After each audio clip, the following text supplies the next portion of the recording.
కేంద్ర ప్రభుత్వం రైతులను అన్ని విధాలా ప్రోత్సహిస్తుందని కేంద్ర మంత్రి కిషన్ రెడ్డి తెలిపారు. 11 కోట్ల మంది రైతులకు కిసాన్ కార్డులు అందిస్తున్నామన్నారు. దేశంలోనే పాల ఉత్పత్తి చాలా పెరిగిందని చెప్పారు. పప్పు ధాన్యాల సేకరణలో ముందున్నామన్నారు కిషన్ రెడ్డి. ప్రస్తుతం 82.21 లక్షల మెట్రిక్ టన్నుల పప్పు ధాన్యాల సేకరణ జరుగుతుందని పేర్కొన్నారు.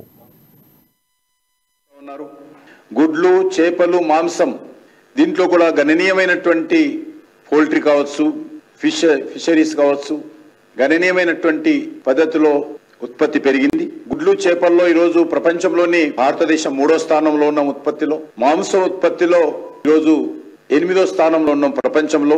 అదేవిధంగా పప్పు దినుసుల సేకరణ కూడా కేంద్ర ప్రభుత్వము పెద్ద ఎత్తున ఒక దిక్కు రైతులకు లాభం జరగాలి, మరొక దిక్కు వినియోగదారుల పైన భారం పడకూడదనే ఉద్దేశంతో 7,350% వృద్ధి చేసింది కేంద్ర ప్రభుత్వము పప్పు దినుసుల సేకరణలో.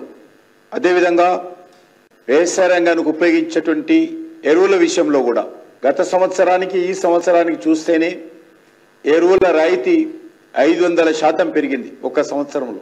అయినా కూడా రైతుల మీద ₹1 భారం మోపకుండా ఈ ఒక్క సంవత్సరం పెరిగినటువంటి 500% రాయితీ సబ్సిడీ ఏదైతున్నదో అది కేంద్ర ప్రభుత్వమే పూర్తిగా భరిస్తూ ఉంది. ఈ ఆర్థిక సంవత్సరంలో వ్యవసాయ రంగానికి 20 లక్షల కోట్లకు పైగా రుణాలు ఇవ్వాలని